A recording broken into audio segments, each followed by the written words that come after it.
flight timeline. It's the Bold Republic Radio Show. My name is Glenn Woods. Thanks for joining me. Pretty much everything I talk about, and and a whole lot more, you find it on my website at boldrepublic.com. And I have a guest in studio. If you're watching by video, you see him right there.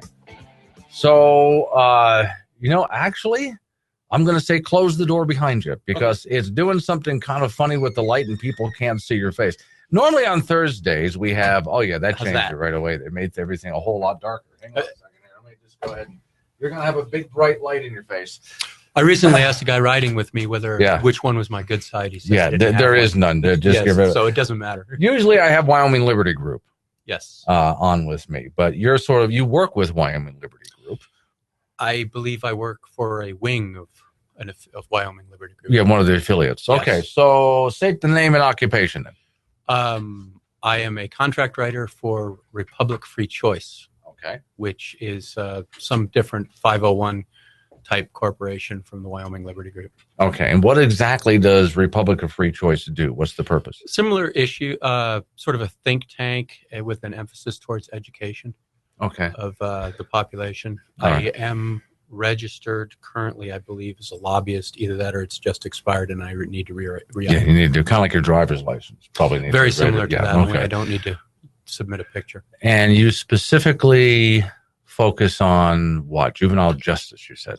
I specifically have been tasked with the subject of juvenile justice. I don't know if you're aware of this, but Wyoming has been the number 2 state in terms of the rate of juveniles incarcerated for a number of years. It's behind only South Dakota. And this is all data that was current as of 2011. Wow. South Dakota has implemented some kind of changes. I have to interject that. Yeah. Although I don't know whether they have taken effect. They've been trying to reform their system. And that's a lot of kids behind bars. Yeah. Now, behind bars for what reason, though? I mean, is there a legitimate reason that they are behind bars, or we just have a bad system that's putting all these kids behind bars? That's a very good question. And I'm afraid some of this is a qualitative value judgment. Mm-hmm. We are the only state in the union that has not decriminalized status offenses. A status offense is an offense committed by a juvenile that for an adult would be completely legal. An example would be having a tin of chewing tobacco. You can actually have a felonious conviction in the state of Wyoming for possession of tobacco. Well, okay. Now, for a possession of tobacco, yes. Would put a kid in jail or a fine or probation, or what would that do to him? All of the above. Wow. We have a number of kids that are incarcerated for tobacco possession. There is a very interesting video called Your Neighbor's Child put out by the Annie E. Casey Foundation that I viewed early in the exploration of this subject around early 2012, end of 11. And I was stunned by their portrayal of the situation in Wyoming. And unfortunately, although they tended to over-dramatize and take a more softer perspective than I do, I think, I have found most of the information in the video to have been quite accurate. Although at this time, what I must say is that the statistics on Wyoming are, because we're such a small state, it doesn't take very many kids in 1 or 2 counties to skew all the statistics. Right. Okay. And what we actually have is a number of counties which are the focus of all the juvenile arrest and incarceration. And the rest of the county, there's a number of counties that have incredibly low rates. And this is not portrayed by the statistics, which tend to just concentrate on the entire state. Right. And it's unfortunate because the entire state of Wyoming gets sort of blacklisted for this, when in reality it's just about 4 or 5 counties. Well, there's a lot of numbers like that in the state of Wyoming that get skewed. Like, for example, Wyoming has more on-the-job workplace accidents than anybody else. But then when you take a look at what the population tends to do percentage-wise. So many people work outdoors Yes. in very hard jobs, wherein you might go to another state where pretty much everybody is inside in an office. Yes. So it makes us look a whole lot worse. So, okay, in the state of Wyoming, though, would you still say, despite that percentage that you were just talking about, that kids are being treated unfairly, wrongly? Maybe there's just a better way to do it. How would you classify it? I think there's a better way to do it. Okay. I think that's probably the most accurate summation. I think that that juvenile programs need to be much more community-based rather than statewide, because as Byron Odekoven of Wascop said to me, something that works in DuBois or Mountain Home isn't going to work in Cheyenne or Laramie.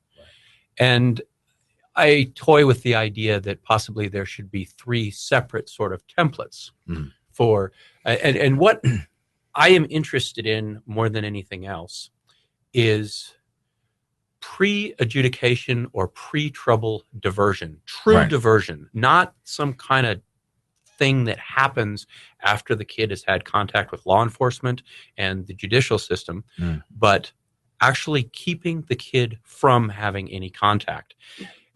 And to quote a doctor whose name I can't remember, but he's some famous heart doctor, a heart attack that does not occur lacks a certain amount of drama, and that sort of program is difficult to get funded.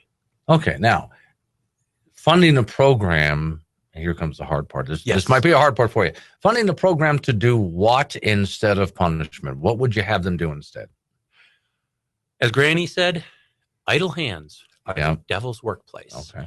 And every study that I have read indicates that juveniles who are engaged in extracurricular activities, that would be sports, 4-H, shop classes, working at a job, do not get in as much trouble. The other problem with juveniles is because it's looking like, because of the way their brains develop, if they can't actually see their place in the community and in the world in the next, ideally, at least 6 months. And some of these kids can't even see where they're going to be in 1 month. And that leads to a lot of negative behavior. There was a great study by Columbia University recently, not on juveniles because they can't sign a waiver. They started with kids that were 18 to 24, and they found that the desire or the ability to rationalize very negative antisocial behavior was directly related to the kid or the subject's ability to perceive their place in life in 6 months, a year, 5 years. I would even wonder that in the old days of Wyoming, since we're talking Wyoming here, kids were put into a position of responsibility early on. Because somebody had to take care of the farm, somebody had to take care of the ranch, or the family simply wasn't going to survive.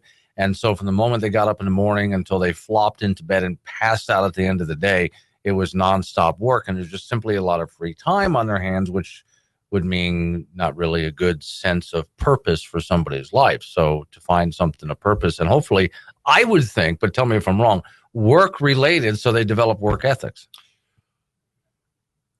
I am also an employer. Okay. I am a federally permitted outfitter on the Shoshone National Forest and the Teton Wilderness. And I would really like to see more of a work ethic in the younger generation that applies for a job with me. And I think you are onto something there. Okay. So let's get back now then to the court system then. How do we change that? So legislatively, but you can do anything you want legislatively, but whether anything happens or not is another question. Gingrich signed a very interesting sort of juvenile rehashing, most of which hasn't been implemented. But as he signed it, he said, "I'll sign anything you guys put in front of me." So I believe it was in 2011. I've seen it on video. I was not there. I was not actually on this sort of thing then. But whether you can implement it or not, I don't know. As an example, currently there's a bill in front of the Judicial Interim Committee to require the judges that are making custody decisions to weigh the idea of full joint custody where the child is living with both parents sort of intermittently going back and forth over a week or two period. And I was at the Judicial Interim Committee meeting, I believe in April this year, and 3 judges testified that they actually are weighing that as a possibility already when they make a decision. And they suggested that probably didn't need to be put into law. And as it is put into law, I don't think it's going to change anything. The other thing that we have going on in Wyoming that is a frequent target from outside the state is that we don't really have any juvenile court system. And that would take a lot of money, which we don't really have to put into it. We have a very large land mass. I think that the system needs to be much more grassroots and much more community-based. Right. Well, and I would think that, I know they do have some discretion, but a little more discretion and maybe training for the judges as to what the options would be. Yes, and the judges that I've spoken to are interested in it. But I think another part of the issue that is sort of a nationwide problem at this point, and this is borne out by a number of interviews that I've had with law enforcement personnel all over the country, is that people are calling the LEOs, the law enforcement officers, over things that the cops don't have a toolbox that is equipped to deal with teenagers that are in hormonal, emotional turmoil. Yeah. And it is really unfair to expect them to do so. Well, that also brings us back into a different world, because when you go back to the old days of the old sheriff out in the West, yes, the sheriff had great discretion, usually knew the kids, usually knew the parents, could deal with it in that way. These days, an officer shows up and he's got to do what the law tells him to do. And that, this is really kicking a big can of worms. Yeah. But I live in a small town. I live in Du Bois, and I obviously know all the deputies. And these guys generally can spot a kid, they have told me, between the ages of 7 and 10 that they're going to be seeing at 12 or 13. They know years in advance. And you are correct. They are not given the discretion to do very much. There is currently a tool available that has recently been reapproved by WASCOP called the JDRA, the Juvenile Detention Risk Assessment Tool. And it's a very short questionnaire to decide whether a kid needs to be detained or not. Right. And that's going to go a long way when it is fully implemented statewide.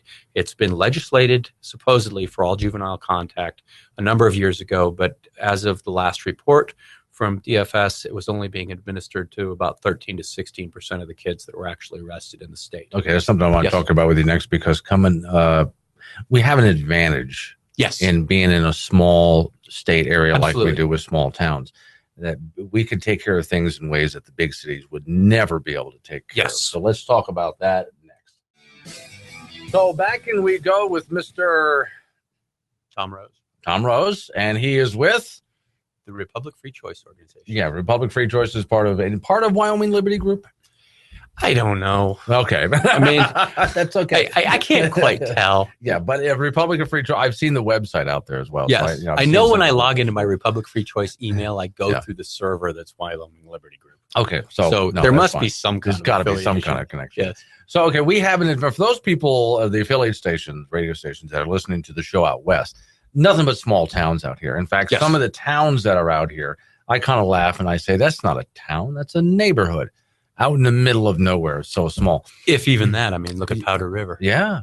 So when you look at these tiny little places, there is an advantage. You were just saying that the local police officers can take a look at a young man, a young girl, and say, well, they might be only like 10 years old now, but I can tell that I'm going to have to deal with them by the time they're in their mid to late teens or so.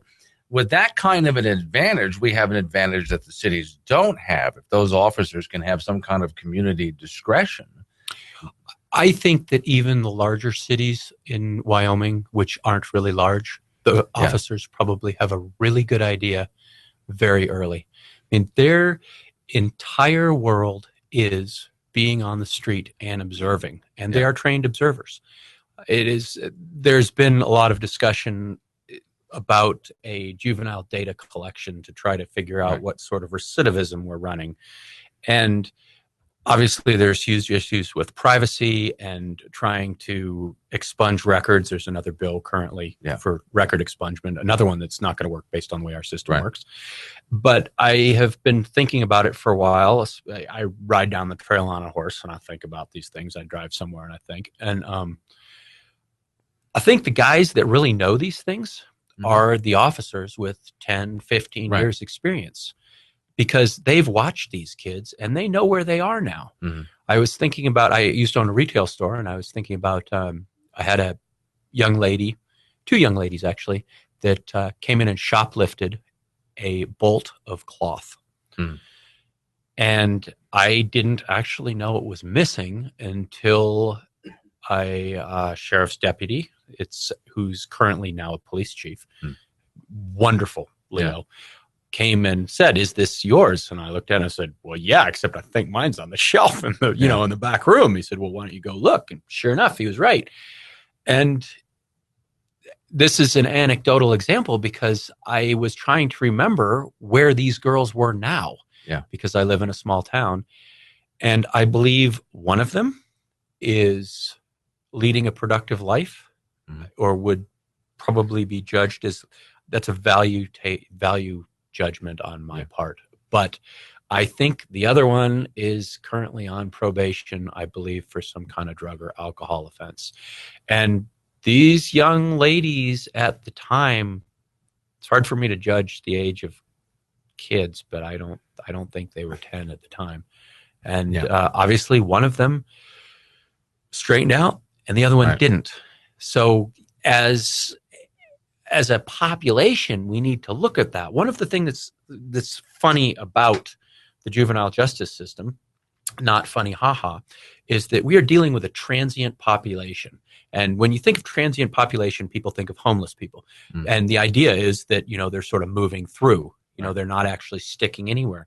And to a certain degree, that is an apt summation of the situation with juveniles, because many of them, when they are incarcerated, by the time they are actually released, they are over 18 or they're about to be 18. And at that point, they become adults. So there's your transients. I mean, you've only got a really short period of time where the stats are generally that kids are 16 or older before they're sentenced, although it is oddly enough going down and has been for the last 3 years. We're getting younger and younger kids being sentenced nationwide. Although nationally, on a whole, juvenile crime is on the downhill slope. But I don't think I couldn't necessarily tell you for sure, but it's been going downhill since 2006. We got about less than a minute left here. So where do they go to find stories that you're writing about and maybe even work with you on solving some of these problems? So I'm blogging on republicfreechoice.org. The comment section has just been updated, so you can leave me a comment directly on the site. There's some kind of a login process, but you don't have to have a Facebook account. You can be completely anonymous. If you want to leave me comments, comments on, what I do with my hair or what I should be eating, that's fine too. Death threats, any of that. Death threats, sure. Yeah. Well, all of that's appropriate. Good. Okay. Thank you for coming But if you would send me alfalfa, my horses would like that. Okay. So send alfalfa. Send alfalfa. Ideally, send alfalfa. So thanks for coming in. Thank you for having me.